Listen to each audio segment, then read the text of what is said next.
one of the most infamous and controversial bands in the world. W.A.S.P, the 40th Never Stops World Tour with special guest, Armored Saint. W.A.S.P live. Go to waspnation.com for tour details and tickets. W.A.S.P, feel the sting. Welcome, I bid you welcome. We bid you welcome. I've been meaning to, I should have been saying this all along.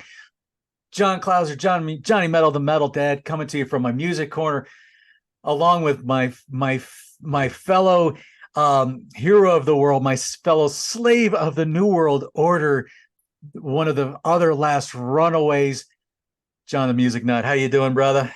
I'm doing great, brother. Oh, you. Man, W.A.S.P Wednesday. This has been, we were talking about this before we got on. We've been doing this for like 4 months or so. Yes. And we are finally coming to the end of the discography. We have one more where we are going to talk about Reidolized. So for all of y'all who either are pro or con, get your thoughts in now. So, because we'll talk about it. But today, 15th studio album. This is one that's some will probably love and some will probably not like so much and just give it the pass. Golgotha, released in October 2015 on Napalm Records. So there you go. So we have that. This had a lot of chart action. Let's see. Yes, this had quite a bit of chart action, so I was happy to see this. So this might take me 10 minutes along just to get through. Austria, you Austrian fans, number 33. There's two different Belgian charts. One was in 90, one got up to 92, another one was 52. In Finland, you got up to number 13. France, 153. Germany, of course, Germany's always been big with W.A.S.P, got up to number 18. Cracks the Japanese albums chart, 199.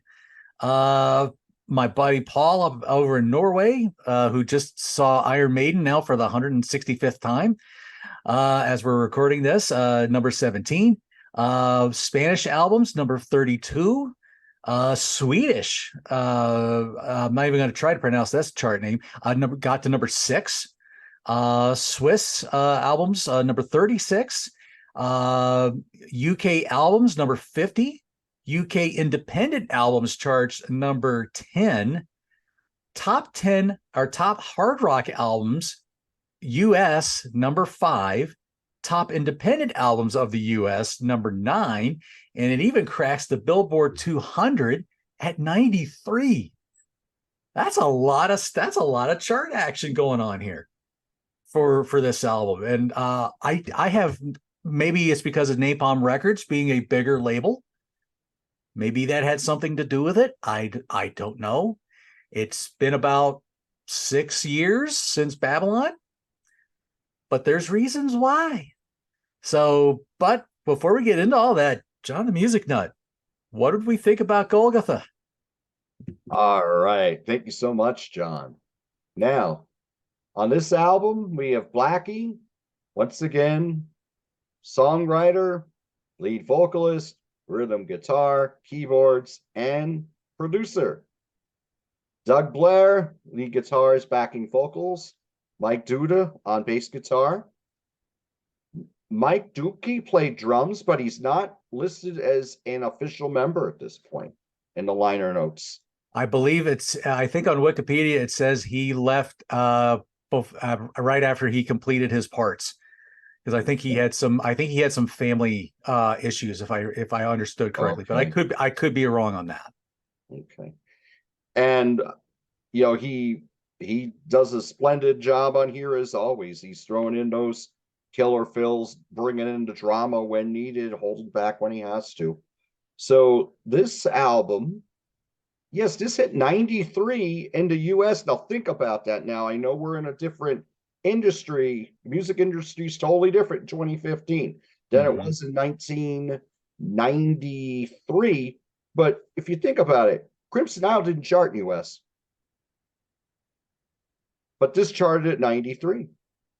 And it, just obviously wasn't going to sell as well because back then a lot more people were buying records. Now there's a lot more people downloading music. But, I mean, it was pretty impressive that they were able to get an album at number 93 at this stage in their career. At this point, they're well over 30 years as an active band. So that is very impressive. As for the album itself, the first 3 tracks, I think musically sound very similar than what you heard on Babylon. It opens with Scream, which is a good opener, but it's that same tempo as Crazy, but not as exciting. It's good. We got Doug playing another great solo on here. It's good. It's a good opener. Last Runaway reminds me a lot of Live to Die Another Day, but it's not like almost a rewrite like Scream would be for Crazy, in my opinion. Now this one, you really see the spirituals side of Blackie really kicking in. That continues throughout the album, just to let you know. At sometimes even stronger than it would be here. But Last Runaway is a very good track. Shotgun starts with a guitar line similar to 9-5 Nasty off of Inside Electric Circus. And that song, it's really joyous, but what they're singing about isn't so joyous, but it does have that delivery. It's a very good track. That one was one of the first ones that really jumped out at me. It was the first song that really jumped on me. I'm like, oh, this is pretty good. And then we have Miss You. Miss You is the ballad. It's got, first thing you think of is it's starting out with Blackie's vocal. Excuse me, Blackie's lost nothing vocally. When it comes to these, when the focus directly on his vocal and there's just an acoustic guitar in the background, you're like, wow, he's pushing 60 at this point, and his voice is still a force of nature. I mean, a lot of heavy metal singers who've been around for a long time have not been able to keep it up with their vocals like Blackie. That has to be said. Misuse, very strong track. It's got a great chorus. We got some wonderful emotional solos here from Doug Blair. This is a very strong track, and I dig this a lot. What I dig even more is the next track, Fallen Under. This was, and another track I'm going to say right now are fighting it out for my favorite tracks on the album. I think this is just, it's a menacing mid-tempo track. It's got the slow burn in the beginning before it builds into the chorus. This is a great track. This is one where I'm making a mix CD, and I still make them, of deep W.A.S.P tracks. This bad boy is going in. Oh, yeah. Absolutely. Slaves of the New World Order is a long epic. It reminds you of Chainsaw Charlie. The only difference is the lyrics on there are very profane, and they're not profane on this one. not this time. Yes. This is very good. It has the breakdown going into the second movement, just like you have on Chainsaw Charlie. It's not quite as exciting, still pretty good. I dig this song a lot. They could go out and play this again. People would get excited, even if they may not be as familiar with the track as they would Chainsaw Charlie, which has become one of their we got to play this song or people will riot songs, right? So next track is Eyes of My Maker. This one is pretty cool. We got a cool breakdown in there. The drumming on here, the rhythm section really kicks on here. I like the breakdown here. It's a little different than what they usually do before they go back into the song. And Blackie again sings very well on this. Love the march beats in this during the verses. And here's my favorite track, Hero of the World. Oh yeah. Hero of the World kicks. Yeah. Love the more of that great Wasp drama on here with the acoustic beginning and just Blackie. The drumming is fantastic on here. Best chorus on the album, bar none. Hero of the World rocks. Love this track a lot. Okay, Golgotha is the epic that closes the album. They usually do, their epics are usually very well done. This is no exception. There's a lot of drama. Doug Blair solos, more of that. I've said in the past, and John has echoed that sentiment. David Gilmour, you got more of the David Gilmour style that you'd hear on The Wall in particular. His solos on there were magnificent. Oh yeah. I mean, his soloing has always been great, but the soloing on The Wall is wonderful. As is Doug Blair's soloing throughout this album, but especially on the title track. Now, Yes. this album, because you're repeating a lot of the same musical themes, I'm not going to rank it as high as some of the albums I've done of their later catalog, because as someone who's really familiar with the older tracks, like Crimson Idol back, you are picking some things up. A lot of people are really critical of W.A.S.P material. They say they keep rehashing the same musical ideas. Sometimes I hear it a little bit, but other times they're building on it. Here you hear it more than you do on a lot of the later day albums. However, there is still a lot to love on here between Hero of the World, Fallen Under, Miss You, Shotgun. I give this a 7. Okay. That's respectable. Yes, thank you. And it is recorded very well again. Just to say that again, we're not getting that wall of sound again. It is recorded quite well. Right. So yeah, 7 for me. Okay. For Golgotha. There Okay. you go. All right. Well, like the folks at Blabbermouth, they gave this about an 8.5 out of 10. Rock Hard gave it 9 out of 10. So there's one other one, but I'm not exactly. I think it's like a 6 out of 7. So I don't know. It's a Metal Hammer in Germany, but that was some of the other reviews. But I think at this point you've kind of gotten a W.A.S.P sound where it's kind of like, if it ain't broke, don't fix it. Gee, what's another band out there that's been putting out a lot of albums that kind of has that same kind of feel about it? It's like they're putting the same thing kind of album after album after album, but they're still but these guys are one of the most popular bands in the world. Who might I be talking about by chance? Are they from the same land as Peter Kerr? I believe they would be. Yes. I believe they would be. Yes, I know who this band is. I got into this band right around maybe even earlier than W.A.S.P. I got into this band. Oh yeah. Oh yeah. So you all know what we're talking about. Yep. And if you don't, well, you got to go back in black then, I guess. So anyway, but yet nobody seems to really, I mean, yeah, you get some people who are like, well, they keep doing the same thing, but nobody's being overly, as long as they still play the same songs live, hey, who's going to complain, right? Because they want to see the Hell's Bells, they want to see the Back in Blacks, and for those about the Rocks, and everything else. So okay, no complaints there. There's a reason why they're still one of the top bands in the world. So to follow that kind of pattern, to me, is not a bad thing. I think W.A.S.P music just happens to be a lot more interesting than most of AC/DC. So, but I don't mean to knock AC/DC with that. But anyway, so yes, you do have a lot of same themes. To me, Mercy, Crazy, Scream all kind of have that same feel, that same tempo, and everything along that line. Scream again, or begins with that great guitar intro.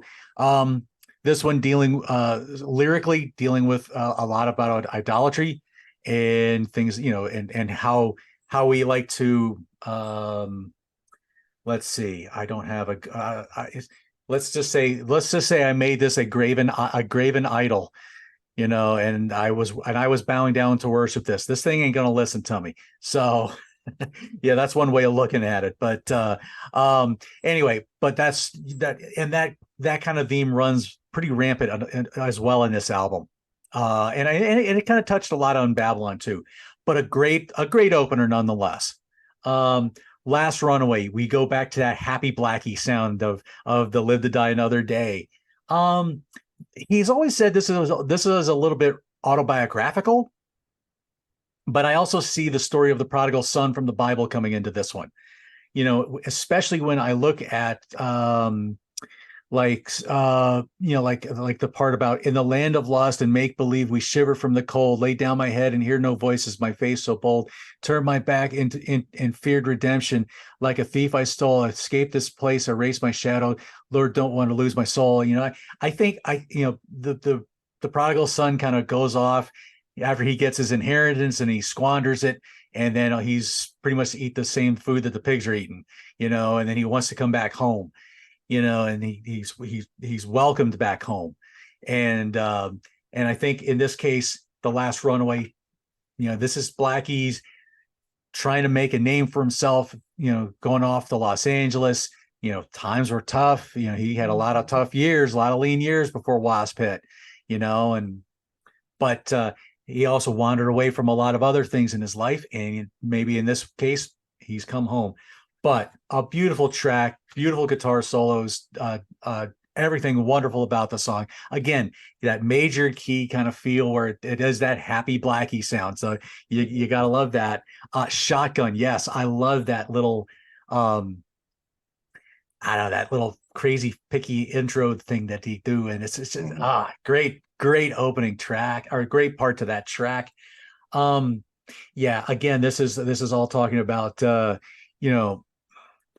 I'm sure you can make a political base for this one, and I don't really want to go into too deep into that. But I'm sure a lot of people they'll listen to this song and they'll think, oh well, that's Trump. Oh well, that's whoever on the Democrat side or whatever. And you could easily put somebody into that, or whatever country you're in.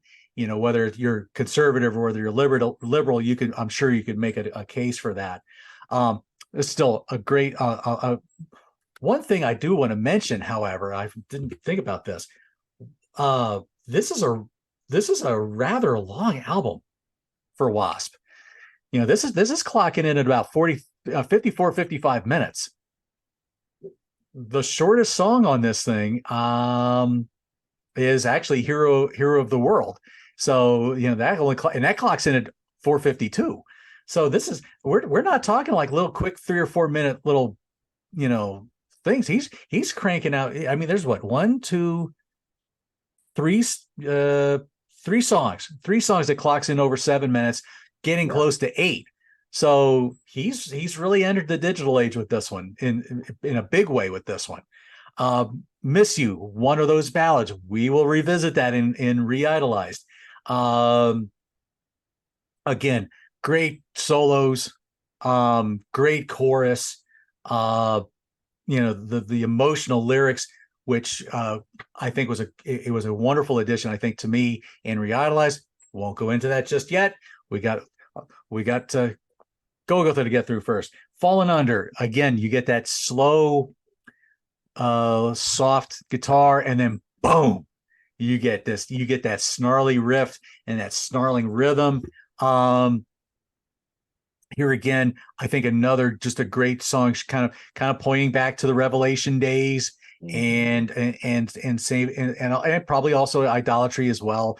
But I think there's a lot of ties to Revelations with this one. Slaves in the New World Order, another song, has that slow little guitar, and then again just comes right in. And again, I think this is another song about, what are you believing? What are you truly listening to? What are you doing your research in, and what are you believing in? And I think that's where Slaves of the New World Order kind of comes in, because I think Blackie's trying to point some stuff out. There's some dodgy stuff out there that people are getting into and believing. Eyes of My Maker, another wonderful track. Again, you got that again, another little, you got like 3 songs with these little slow little guitar intros. Actually, if you really think about it, Fallen Under and Slaves of the New World Order, they almost sound similar in their openings. Yes. At least to me. But yeah, Eyes of My Maker, another great track. Hero of the World, again, kind of that happy celebratory feel about it with the acoustic guitar in the intro. But again, another again, not maybe not celebratory is not a good word, but it definitely is a song that, again, people need to look to the countdown. The countdown comes to 0. Valley of the Kings, Messiah, Man with a Better Plan, Hero of the World at Last. Yeah, there's revelations all over that song. And now, the song that I have played so many times off this album, the title track.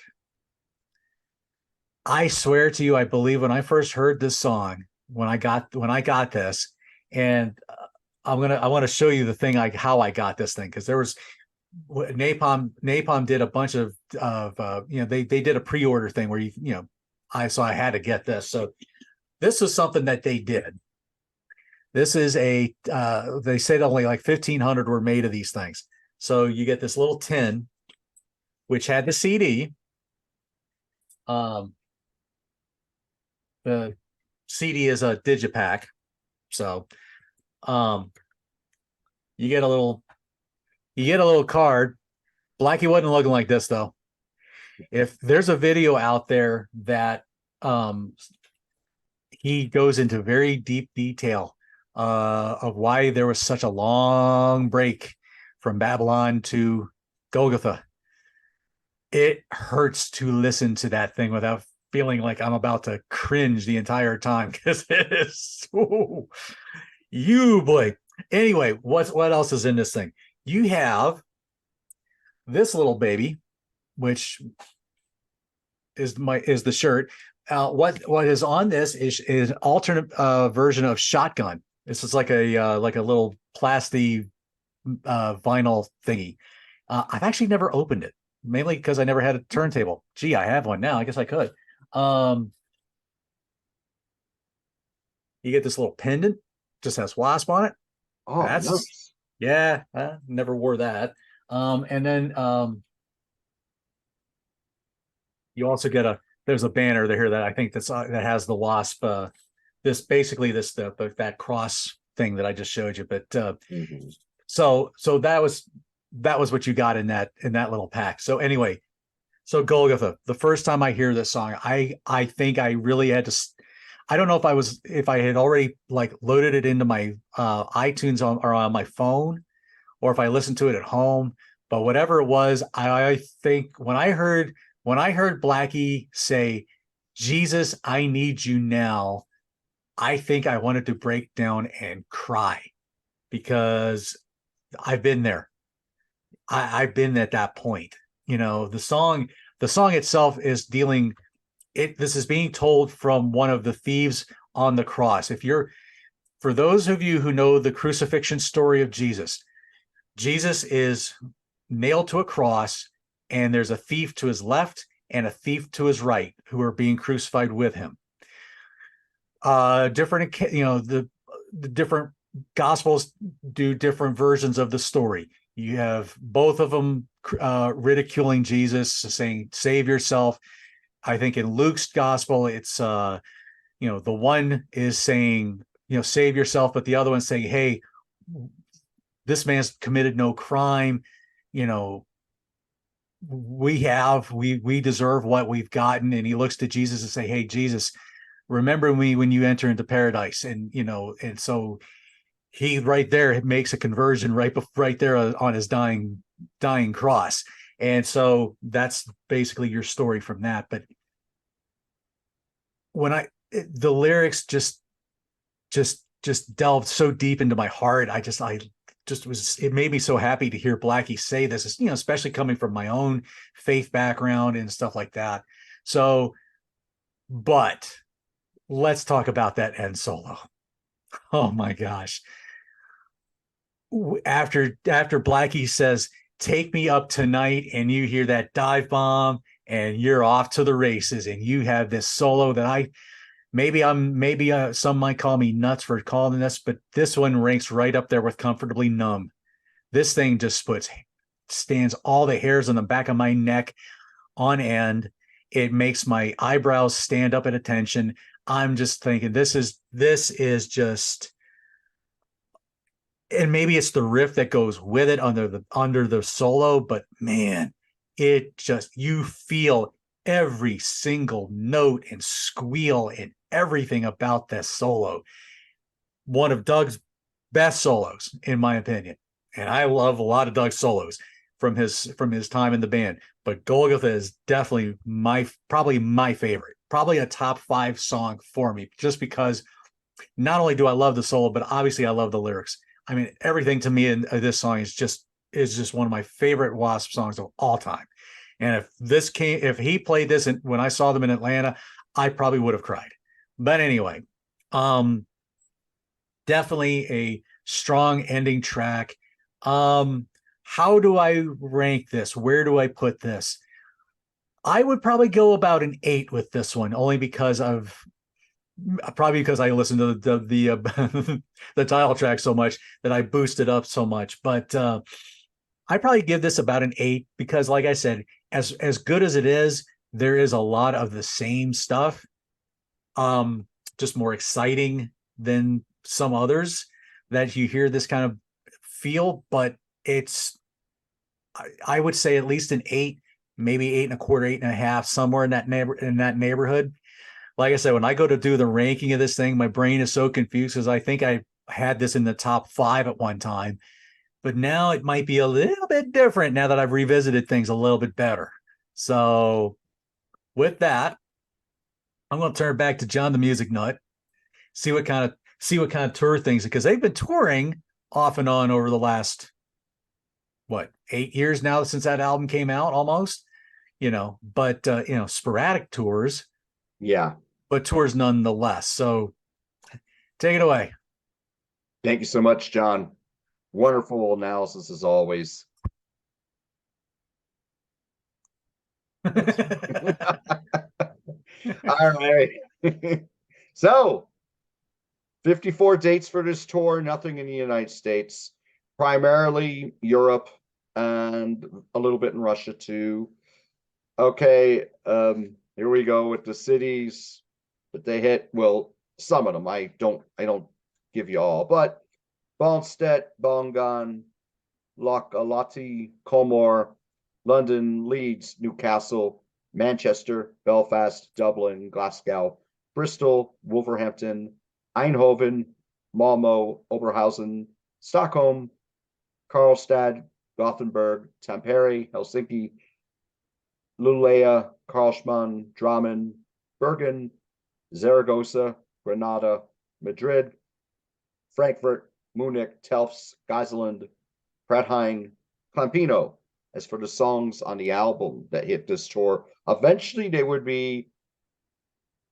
have 3 songs from Golgotha on this tour. They had Miss You early, and then later they added Last Runaway and the title track. So that was primarily, it was mostly Europe. They did play a few festivals as well. But yes, it was primarily Europe at this point, because at this point, most of their popularity, as John indicated on the charts before, I mean, nearly all those charts are from Europe.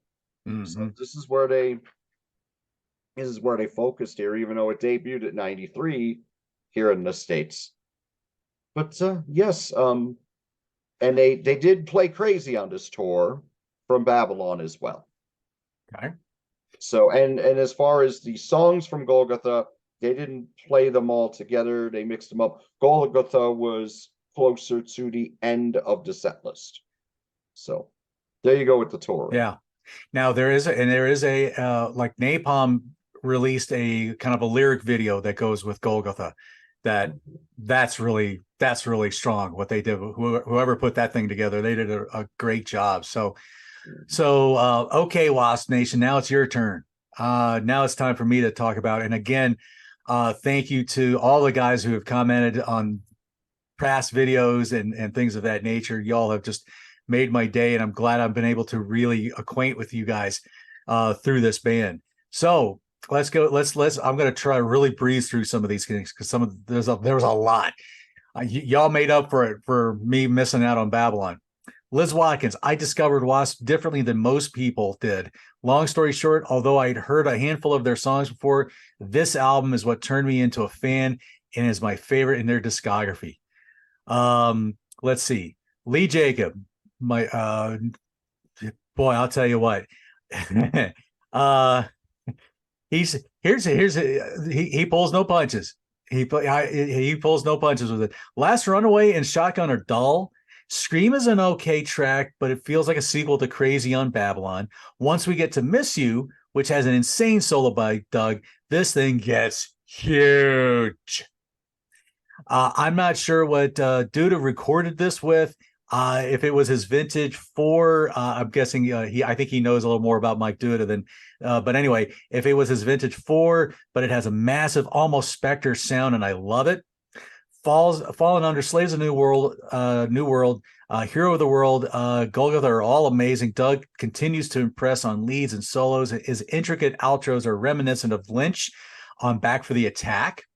There's a good one for you. Highlight for me. Good one, yeah. Highlight for me is Eyes of My Maker. Dookie and Duda have turned into a machine. I just lost where I was. Have turned into a machine, and it shows on these tracks. They work as one, and it sounds like some industrial factory pounding and pressing together. Their playing on this track is colossal. It's a shame that Dookie's son had cancer, but maybe that being the reason for the split between him and the band is why he's still on great terms. He did come back and track Reidolized a few years later. Also prior to Golgotha, Dookie and Duda did an album with Alex Grassi on Quiet Riot called Return to Psycho California under the moniker Hotel Diablo. So there's something else to check out. It's not as heavy, but it's quality rock and roll. Yes, I just shameless plugged that CD. Yeah, Mike Dookie, according to Chad Yak, eat drugs first, by the way. Thank you for that. Great points. He says to lead here. Great points. Dookie now plays drums with Wednesday 13. Saw him live with the band last year. Another one of my favorite bands. Let's see. Let's go on. Yolanta Yoli. With this album, Blackie testifies to his faith in Jesus Christ. Never before in history have songs like Scream, Falling Under, and Golgotha have been written. I unquestionably believe they were inspired by the Holy Spirit. Thank God for the grace that has poured into his heart. You can tell this woman is obviously a Christian. I don't know where she's from. I believe she's from overseas. Let's see. Blackie is a genius songwriter and musician and has written great songs. But when God leads you, miracles happen. She eventually goes on about giving into playing Animal. And so, I won't go into that. I want to stick to Golgotha here. Danny Goldman, love it. Little Jesus in Our Lives doesn't hurt anyone. Holger Flaming. As a Christian, I discovered them by the song Golgotha and this album. I love it. For me, it's their best. Jesus, I Need You Now, and I Always Will, My God and My Savior. Douglas Burrows, the greatest record W.A.S.P ever done. If this is their last, then Golgotha is the perfect epitaph. Absolutely brilliant. Not a second wasted. Brian Gatlin, great album. They need to release a new album really soon. Veronica Inez Amico Somayano. I'm hoping I got that name right. Masterpiece. Robert Lowe, not a big fan of it. I like the darker side of W.A.S.P. Don't get me wrong, but I'm not religious, and it wasn't for me. But I still have the CD and LP, so yeah, I always will be a fan. But W.A.S.P. will always was a darker, wilder band and singing about religion. Yeah, not for me. But with W.A.S.P. since '84, and I always will be till the end. Cheryl Faithful, first time I heard this album, the guitar riff to Scream really stood out, and I loved the track straight away. Normally, it takes a while to enjoy a new album, but a couple of songs hit me on first hearing. Golgotha would definitely be in my top 5 albums of all time. Jose Cuñat, one of my favorite albums of rock, maybe the first. This is the Eat Drugs First, Chad Yacht. I'm going to have to figure out how he says his name. Dookie is a machine, and this record was much stronger than Babylon for me. I did find it a little too heavy on the Christian lyrics for my taste, but there were quite a few solid tracks on it. Glenn Miller, listened to it once when it was released, and that's it. Next. Chris Kelly, awesome. Ricardo Irizarry, I'm hoping I'm getting everybody's name here right. Simple, it's a masterpiece. Mike Nash, I bought a meet and greet with Blackie, and I plan to thank him for this album. Michael Worth, amazing album. Slaves of the New World Order is my favorite track. My Italian friend Maria Grazia Ferri, what can I say about an absolute masterpiece? Blackie Soul Searching produced this album like it is this album that is like no others. My top songs are Last Runaway, about the Blackie babe and teens in LA, Miss You, Beautiful as a Prayer, and obviously Golgotha, intense and amazing. Miss You and Golgotha have the most wonderful solos by Doug Blair. Eric Jordan, Golgotha is a pretty good album, a bit half and half with me on side one is almost perfect, except for Last Runaway, which I could never get into. Second half of the album, which is with the exception of the epic Slaves of the New World Order, was a little weaker. I still go back to this album, though, as there are a few of the more modern W.A.S.P albums that took more time to grow on me. So this one could be the same way. Stuart Newman. Told you these guys had a lot to talk about. A very strong album with an equally strong production. Dolby Atmos, anyone? Deep mix is not as aggressive and certainly not as saucy as earlier material, but I can listen to that album all day, only cringing a little at the Jesus chorus on Golgotha. Gets a 9 out of 10 from me. Darren Murphy, I like this album. Tavi Garcia, my least favorite album. The sound, production, songs, not trying to start a fight here. So again, not everybody likes it. Craig Taylor, very good. Jim Turner, my favorite release next to the first album. And Michael Brandvold, the man behind Three Sides of a Coin, the KISS podcast, and an admin with the W.A.S.P Nation group, and does a lot of stuff behind the scenes for W.A.S.P. Might just be their best album ever. I love it. So, whoo.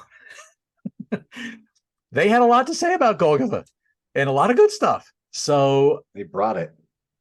W.A.S.P Nation, you guys have brought it. I wish I had thought of this in the beginning of this series, but maybe we'll have to do it all over again. I'll have to get everybody's opinions. I'm okay with that. No. Anyway, so there you have it, y'all. This album was just, for me, it was just a very joyous and wonderful album. I just like I said, that the title track just does no wrong for me. Again, as a Christian, this also does speak very highly to me as well, and especially at the time when this album came out, I was coming out of some struggles with my faith. I think at the time there was some stuff going on in my life that I was thinking through, and this album really hit me at a good time. So with that, John, we have anything you need to plug, or where we can see you next, or what we got on the dock? Well, you can see John and I on Rock Daydream Nation, the Eat 'em and Smile versus 5150 chat. As we are filming this now, it debuted yesterday, which would have been Saturday at 5 p.m. Eastern Standard Time. It's getting a lot of good feedback, and it was a gas to do that one. That was fun. That was a lot of fun. Oh my gosh, yeah. In the meantime, got a lot of stuff coming up in June. I have mentioned the Buzzcock show that got pushed back, but we're definitely going to do that soon. We're doing I think, John, you're part of this one with me as well, because we did the first one. We're doing our favorite cover songs, part 2 on that would be on Bicycle Lights channel. On Bicycle Lights, right? Yeah, I need to look. When is that? I don't even remember when that is. I think it's June 23rd. when we're Okay. going to do it. And that one's a tape. It won't be live. Right. So yeah, June 23rd, because I had to look and see if I was doing anything. That's a Friday night. So we got that coming up. Got some stuff coming up with the Contrarians. We're gonna look at Judas Priest Jugulator down and one of the ones I'm gonna do. Yeah. I actually like Jugulator. I remember that that was like one of the last Priest albums I'd gotten into before I kind of walked away from secular music for a while. And I actually thought that was a pretty good album. I really kind of dug that. And yeah, I don't know. I haven't listened to it in a while, so I don't really know how well that's held up for me. But yeah, good stuff. Yeah. Thanks. Yeah. So yeah, we got a lot going on. I'll be on Grant's Rock Warehouse pretty soon. We're gonna June 14, we're doing a live one. It's gonna be Byron Bolts, Nestor Ramos, Grant, Arthur, and I. We're gonna talk about we're continuing the One and Done series. We're gonna talk about the album called BBM, or the band was BBM. The album Around an Extreme. This is Ginger Baker, Oh yeah. Jack Bruce, and Gary Moore, BBM. Yes. So this Yes. is like Cream, but instead of Eric Clapton, you got Gary Moore. So we're gonna do a live discussion on that one. And that will be live June 14th, Okay. which is a Wednesday, which it would be coming at the same time we debut one of ours on here on the W.A.S.P series as well. But yeah, a lot of cool stuff coming up. Yeah. Yeah, for me, I was supposed to do a rock postcard show with Peter Kerr, but that got pushed back.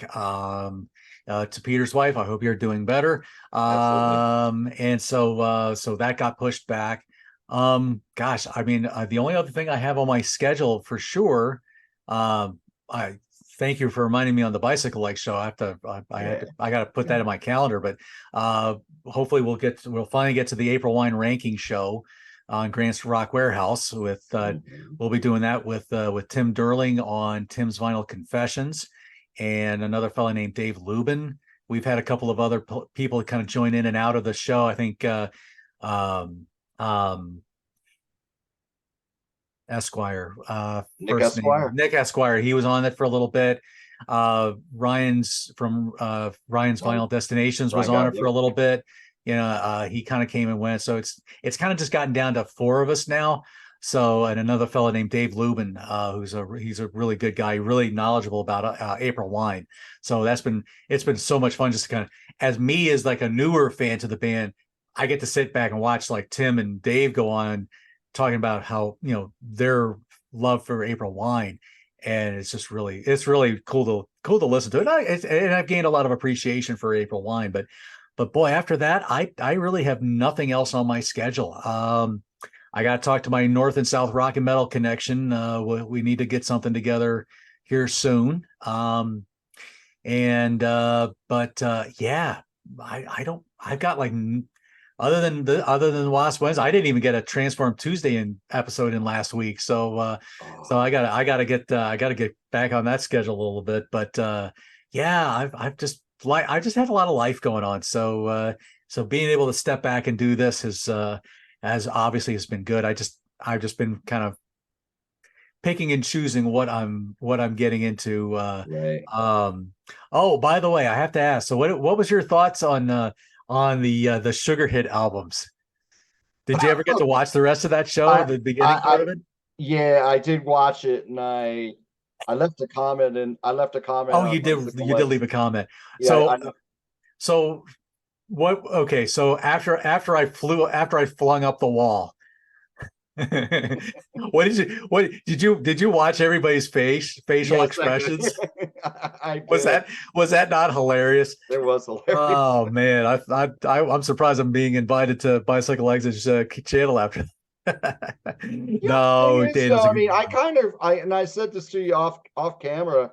I echo those sentiments because I loved the Wall back in the day, but now I there's probably 5 albums that I go to before by Pink Floyd that I go to before the Wall. Yeah, I mean, there's the high points is certainly high, but there is a lot to go through. yeah, You know, but so I feel the same way. And yeah, I wasn't on there, but if you I felt the same way about the Doors LA Woman, only worse. Yeah. So Yeah. yeah, that album I can't listen to that anymore. But No. except the title track I can listen to. But No. basically, like, No. I think when we get to doing the ranking for this one, I mean, I think we both have a good idea of what the one we're going to reach for the least is going to be. right. After that, it's going to be, throw it up in the air and see what happens. Yeah.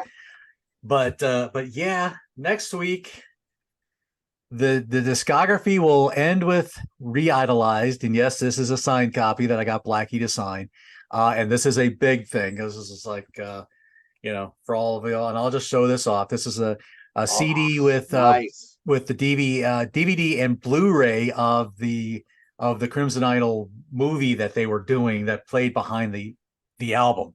So as they were, something that they started way back when, and then for whatever reason they never finished it. So they were able to clean it up. But so that'll be the conclusion to the discography, and then we'll probably do a couple little special episodes. And Last Wednesday, it's going to break my heart to come to an end with it, but it's been such a good series, John the Music Nut. I so appreciate you doing this with me. It really means the world to me. It's just been a wonderful project. So with that said, y'all, John Clauser the Metal Dad, with my good co-captain here, John the Music Nut. We thank you. Like, share, subscribe. Let us know what you thought about Golgotha. Did the Jesus lyrics turn you off? Did they enhance your faith? What did they do? Who knows? Let me know in the comments. We will see you very soon. Take care. Take care.